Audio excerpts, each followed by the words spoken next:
This happened when I was 18. I'm 22 now. I live in San Antonio, Texas. It was my senior year of high school, but this was when code just started blowing up, so everything began to shut down, including my school, even though everyone was supposed to be staying home and being in quarantine. My friend group and I were going out more than ever. There wasn't much to do since all the non-essential businesses were closed, but one thing about me, I love urban exploring or exploring haunted places. To this day I still do. I'm not one to scare easily.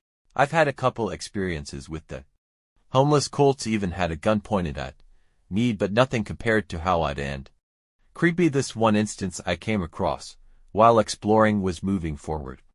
Around this time, I started talking to a girl who I had a class with in high school. Her name was Clarissa. If it weren't for her matching my alibi of what happened this night, I'm sure none of my friends would have believed me. We were still kind of freshly dating, but I somehow convinced her to explore a wooded natural park at 3 a.m. here in San Antonio. The park is called Op Schnabel. It's relatively nice, safe, and very scenic during the day, but at night, it can be a dangerous place, and police usually ram the entrances to the area at night, keeping people away. In 2016, a 24-year-old woman named Lauren Bump was brutally murdered and stabbed over 20 times, and in 2021 a boy exploring the woods was shot. Clarissa and I get to the park around 3 a.m. It's super creepy and pitch black. The trees do a really good job at covering the moonlight. I don't like to have my flashlight on because then my eyes can't adjust to the darkness and you can really only see what's lit up from the light. Plus I wouldn't want someone to see my light from a far distance, so I like to keep them off while exploring. We were probably about 15 to 20 minutes in, walking the main trail. I didn't plan to be in there for too long because it was kind of creepy and oddly quiet that night. I knew a trail that goes off the road that leads back to where my truck was parked. I told her we could take that trail, essentially making a full circle instead of walking all the way back around. She agreed, and so we began walking through that off-road trail. We were probably only about 2 minutes into the off-road trail when suddenly out of nowhere a flute began playing. Clarissa and I stopped dead in our tracks and looked at each other, just listening. Whoever was playing it, it was super in cadence and sounded like it was playing some sort of piece of music. However, there was no time for me to process that it may have sounded good.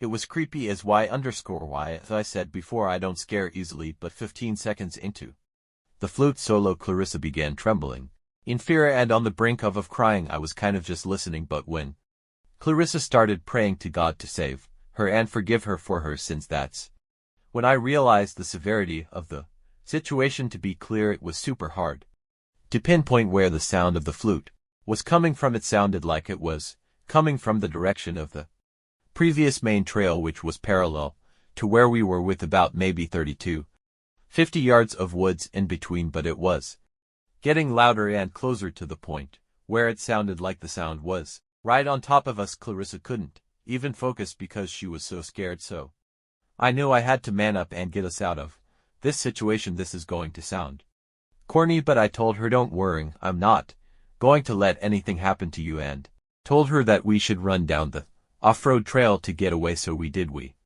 began to sprint. I believe the flute stopped playing, but it was hard to notice because I was more focused on getting the hell out of there. We only got about 30 feet when out of nowhere we heard the rustling of bushes and the snapping of leaves and twigs before something big dashed across the trail right in front of us. Now this could have very well been a deer or some sort of bigger wildlife, but it was so strange because I could almost feel the size of whatever was in front of us. I don't know if it was from the wind or what. The only thing is I never saw a silhouette or a shape of anything in front of us. Another strange thing is I didn't hear it coming, and I didn't hear it run away, only heard the dash right when it was right in front of us. As soon as we felt and heard whatever dashed across the trail right in front of us, we obviously turned back around and bolted in the other direction until we got back to the original point where we heard the flute.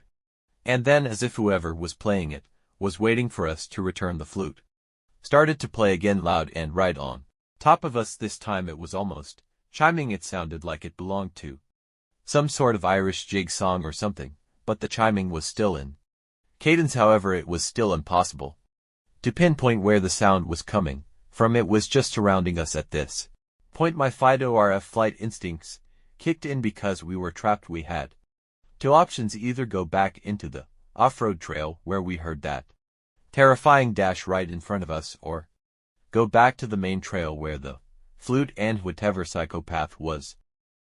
Chills writing the story. The more I think about it, it actually seems more paranormal rather than something scary on a tangible level. I don't know if it was a person ghost cult or what. I'm really hoping someone might have a rational explanation. Either way, I never really went back to those woods at night. I still explore plenty of creepy places, but never really came across anything like that ever.